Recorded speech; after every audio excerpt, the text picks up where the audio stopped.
గం గణాధిపతయే నమః. ఆ తరువాత కథను సూత మహర్షి ఇలా చెబుతున్నారు. ఓ ఋషివర్యులారా! అప్పుడు భృగు మహర్షి క్షణకాలం ధ్యానస్థితుడై ఆ సోమకాంత మహారాజు యొక్క పూర్వజన్మ కర్మ యొక్క తీవ్రతను గ్రహించి విహ్వలుడై ఆ రాజుతో ఇలా అన్నాడు. ఓ రాజా! నీ పాపం యొక్క బరువు ఎంతటిదంటే అది నేనే పరిహారోపాయం చెప్పబూనినా దాన్ని మించిపోయేలా ఉంది. అయినా అనుగ్రహం వల్ల నీ యొక్క సమస్త పాపములు నశింపచేసేటటువంటి ఒక ఉపాయం చెబుతాను. నీవు వీలైనంత వెంటనే పరమ పావనమైన గణేశ పురాణమును విన్నట్లయితే తక్షణమే నీవీ దుఃఖ సముద్రం నుండి విముక్తుడవుతావు. దీనికి ఏమాత్రం సందేహం లేదు అంటూ శ్రీ గణేశుని అష్టోత్తర శతనామాలతో తన కమండలంలోని జలాన్ని అభిమంత్రించి సోమకాంత మహారాజుపై చల్లాడు. అలా ఆ పుణ్య జలాలు అతని మీద పడగానే ఆ రాజు యొక్క ముక్కు రంధ్రాల నుంచి ఒక నల్లటి కాలమేఘం వంటి శరీరం గల పాపపురుషుడు భూమి మీద పడి వెంటనే పెరుగసాగాడు.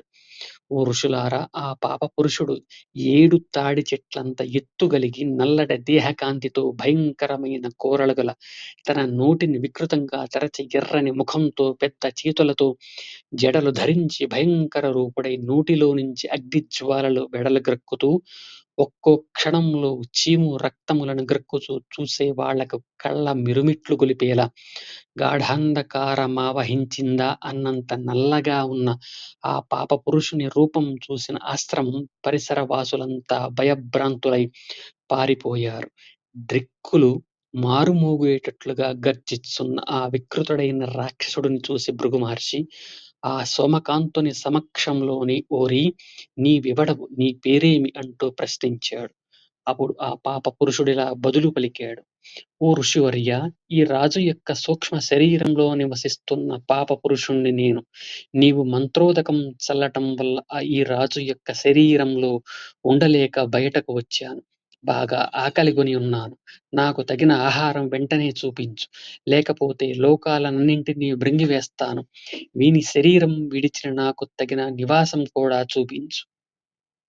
అప్పుడు ఆ భృగు మహర్షి తన ఆశ్రమము నుండి వెలుపలికి వచ్చి ఎదుటుగా జీర్ణమై శుష్కించి ఉన్న ఒక మామిడి చెట్టును చూపించి, ఓరీ, నీవీ చెట్టు తొర్రలో ఉండు. రాలిన ఎండుటాకులని ఆహారంగా తీసుకో. అలా చెయ్యని పక్షంలో నిన్నీ క్షణాన్నే భస్మం చేస్తాను. ఇది నిజం అని ఆజ్ఞాపించాడు.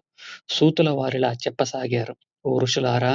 అప్పుడు ఆ ఋషి ఆజ్ఞ మేరకు ఆ పాపపురుషుడు ఆ శుష్కించిన మామిడి చెట్టును సమీపించి దాన్ని తాకగానే అతని స్పర్శ మాత్రం చేతనే అది కాలి బూడిదయింది. ఋషి యొక్క ఆగ్రహానికి వెరచి అతడా భస్మంలోనే నీలమై దాగి ఉన్నాడు. అప్పుడు ఆ భృగు మహర్షి ఆ సోమకాంత మహారాజుతో ఇలా అన్నాడు. ఓ రాజా! పురాణ శ్రవణం వలన నీకు కలిగే పుణ్యాన్ని అనుసరించి ఈ మాడి మసైన మామిడి వృక్షం తిరిగి ఎంతలో చిగురిస్తుందో అలాంటి పుణ్యాన్ని సంపాదించు. ఈ భస్మంలోనే నీ పుణ్యంతో ఈ వృక్షం పెరిగి దినదినాభివృద్ధి చెందుతుంది. తిరిగి ఈ చెట్టు మొలకెత్తగానే నీవు పాపరహితుడవు అవుతావు అని ఋషి చెప్పగా విని ఆ రాజులా ప్రశ్నించాడు. ఓ మహాత్మా!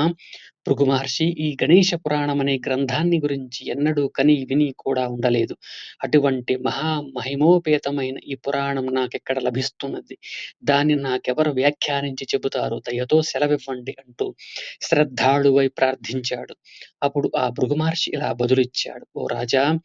ఈ పరమ పవిత్రమైన పురాణాన్ని పూర్వం చతురాననుడైన బ్రహ్మ వ్యాస మునీంద్రుడకు చెప్పాడు.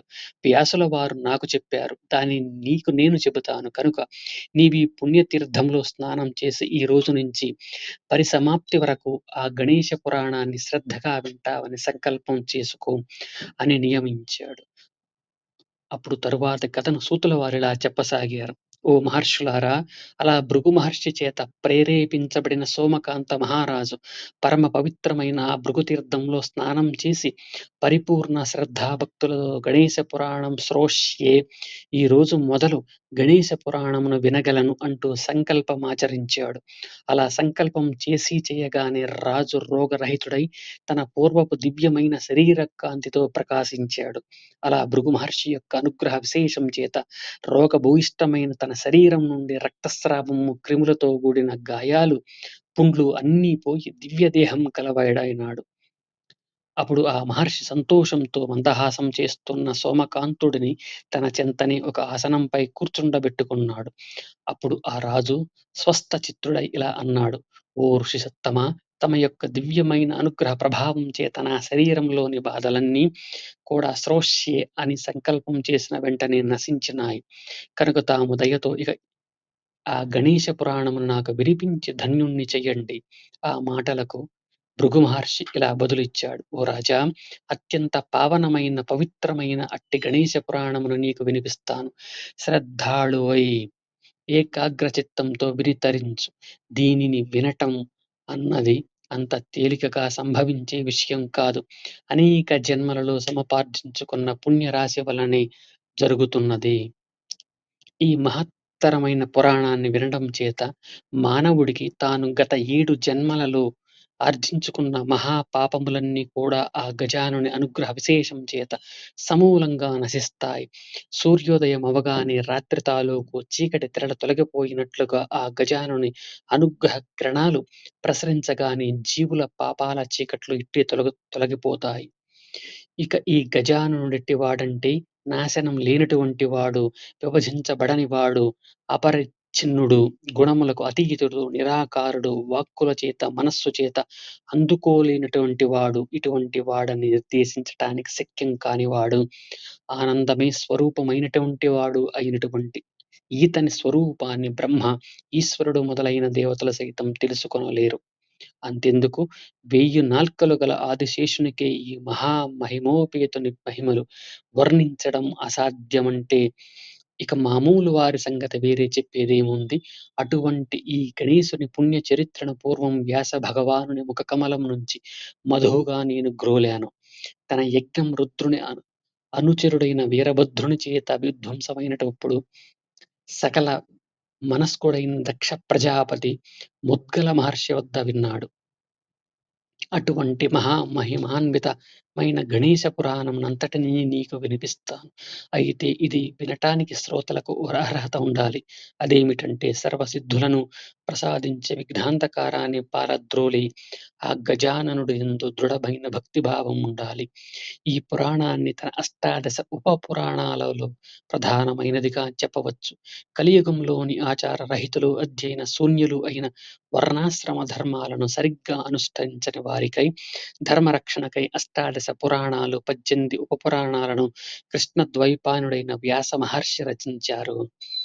ఈ యొక్క ఉప పురాణము గణేశుని యొక్క స్వరూపాన్ని, ఆయన అనుగ్రహ విశేషాన్ని, లీలలను తెలిపేది కనుక నీవు దీన్ని అచంచలమైన మనస్సుతో విని నీ మనోభీష్టాన్ని, ఆయురారోగ్యాలను ఆ గజాననుని కరుణా విశేషంతో పొందు అన్నాడు భృగు మహర్షి.